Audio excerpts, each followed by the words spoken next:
Welcome to Deep River Farm, folks. Get me a drink of coffee here.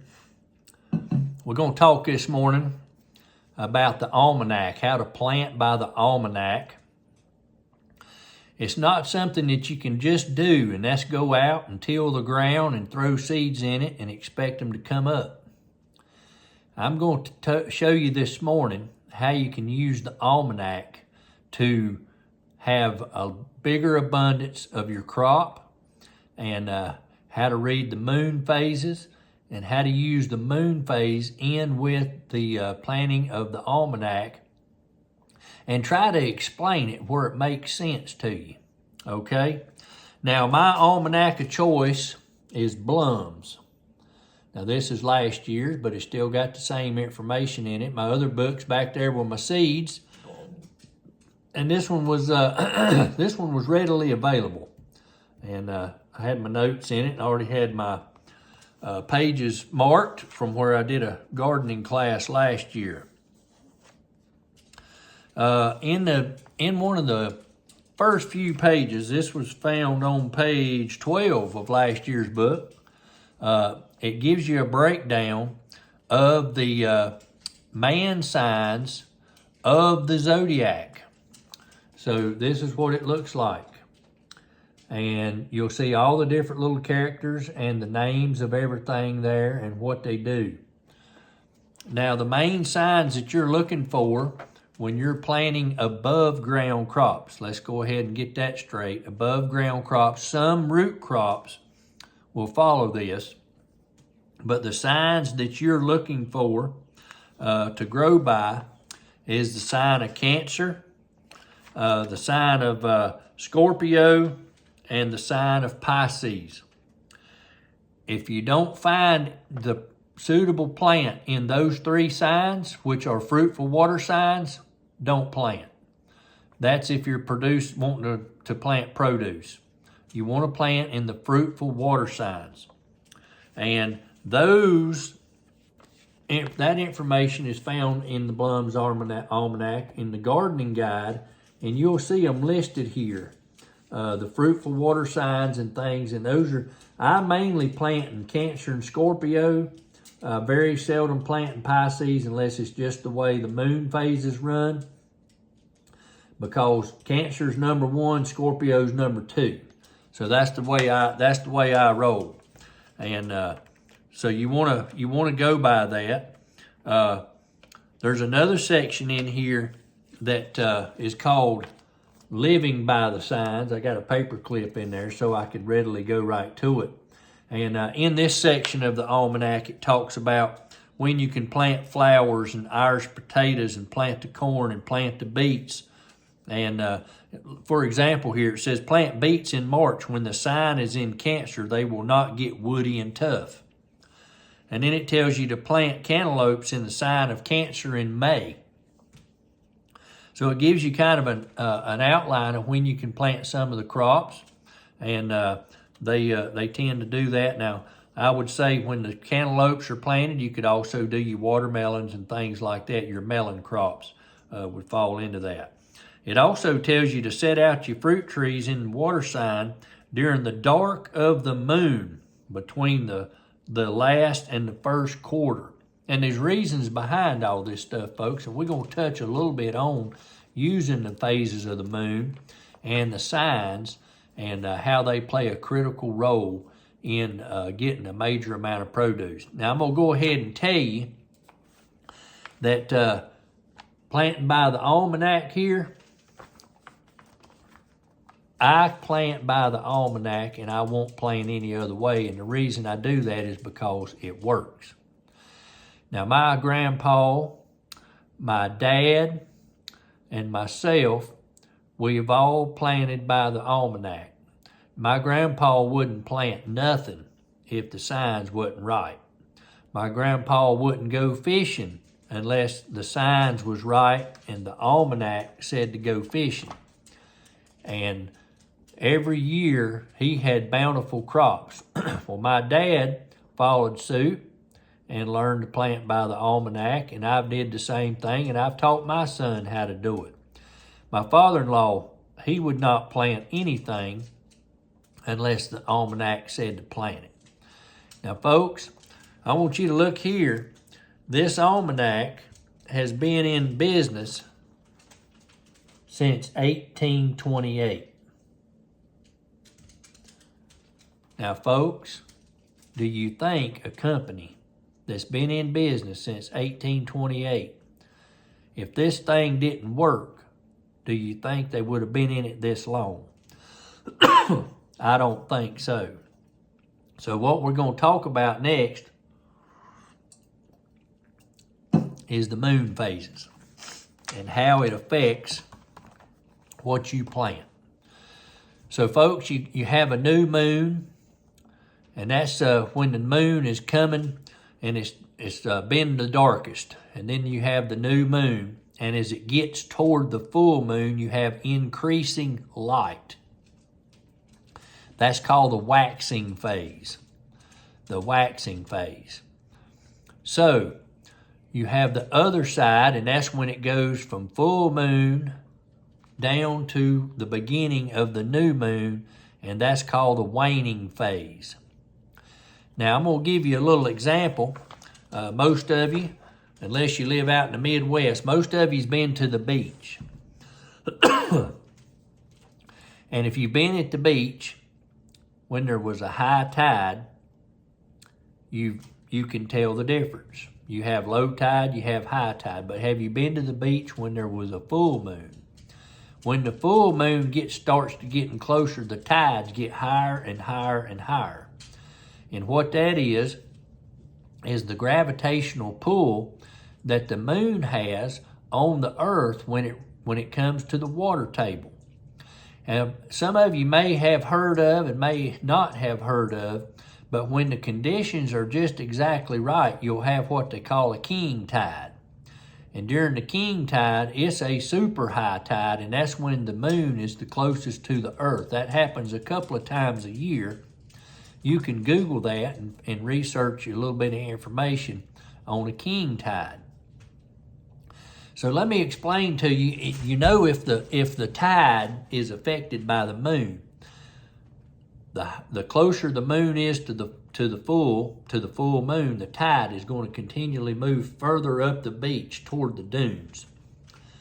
Now, that same effect happens in the groundwater.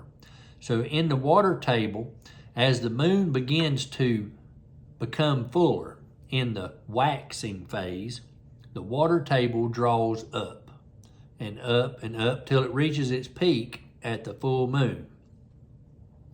By planting by the almanac and using the water signs and using the moon phases, you'll want to plant between the new moon and the full moon when the almanac gives you the signs of Cancer, Scorpio, or Pisces. Now, I just like to tend to plant by the first two. I have more abundance. Now, it's set up that way so that when you put your seeds in the ground, you have the moisture that's coming up from the ground, and it's helping provide moisture to that seed to begin the germination process. As the moon goes back to the waning phase, when it gets dark, the water table drops. But the moisture in the ground was there when that seed was planted and needed that in the most critical time for that seed to germinate. Then, as the seed germinates and the water table goes down, this is giving it a chance for the roots to start developing and pushing downward to try to find water. In about, a few weeks, as the moon hits the new moon phases and starts back gaining light in the waxing phase, the water table begins to come back up to where the seed roots have started moving down. This enables the seed roots to get moisture from the groundwater as it's pushing up. And that's why your seeds go down, and you want a good loose dirt so that your seeds can go down into that dirt and receive that moisture out of the ground of what's coming up. Now, you also need rain in this process too, but this is also how this works underground with the water. Now, what happens if you don't go by that? Your seeds get all out of whack. You've planted in the wrong time, and I'm going to tell you what your outcome is going to be. You may have the finest looking green beans that you've ever seen, but you didn't plant it in the right sign, which would be the waxing phase of the moon and plant by the almanac. What happens there is you get a nice looking vine, very, very little produce. But if you'll plant it in the sign, the correct sign at the right time, you're going to have incredible looking vines, but you're also going to have a lot of produce. And I'm going to tell you folks, it works. I've been through this for 3 generations, counting myself, and watched my son plant his stuff and it do the same thing. But if you get outside of the sign, now I've tried it just to see what it do, and I got some pretty looking vines, but very little produce. And right across from it, I planted by the sign and I was just flooded with produce. So you want to plant in the waxing phase of the moon when the sign is in Cancer and Scorpio. That's my 2. That's what I like to do. Any other time, I'm not going to plant. Now, I want to come in here too and let you know that you can also, let's see if I can find it. Just say, for example, in the month here, I'm going to show you how you can read this. You'll see in here that it shows the picture in this almanac of your last quarter, and here the new moon, and then from here to the point where it gets to the full moon down here. In between this area is where you want to look for your signs of Cancer and Scorpio to get your seeds in the ground, okay? Between the new moon and the full moon. That's your ideal plant time. And if you'll follow that, folks, it'll be unbelievable how much produce you have and that type of thing. You won't be able to eat it all. You'll be doing some canning. I'm going to go ahead and tell you, go ahead and get you some canning jars and be ready. Because if you do it right, you'll have more than you can eat. So you'll want to be able to put some up for hard times or just to have something nutritional to eat over the winter time. And you're not spending that money in the stores and saving yourself some money. And it's a whole lot better for you than all this garbage you're going to eat, especially if, you can can tomato soup. You can get you some okra that you grow and cut that up, put it in it, maybe some small peppers, and you got plenty of tomatoes, and maybe you got you some good organic hamburger meat. You can just can all that up and have you some nice vegetable beef soup or something like that over the winter when it's nice and cold.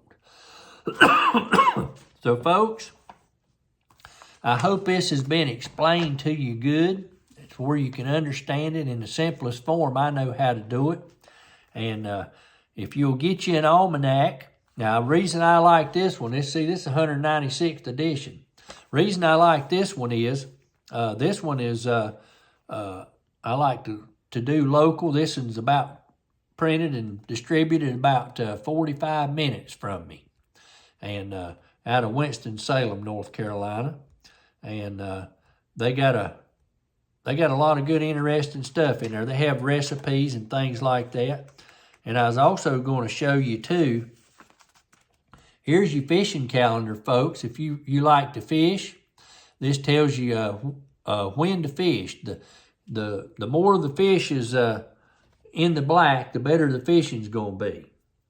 Now, you can't just go out there because the fish is in the black and you got a rain coming in on you. The best fishing is when your high pressure systems is in and your wind is nowhere coming out of the north or the east, and you can fish. But if you got wind coming out of the northeast or the north, and you got a low pressure system in, just sit in the house. But if you got a good wind coming out of the south or the west, and that fish is completely black, it's time to go. It's time to go fishing. And my grandpa went by this from the time I was old enough to know any better until he passed away. And we wouldn't go to the coast or anything unless the high pressure was coming in, the wind was going to be right, and that almanac said to go fishing. And boy, we'd tear them up when we went. So folks, I appreciate you joining me this morning. I wanted to touch base on how you plant by the almanac, how to use this almanac, and get the most benefit out of your work. So I appreciate you joining me today. And I hope you have a good growing season in your garden, and I hope this has been beneficial. Y'all have a blessed day, and thanks for watching Deep River Farm.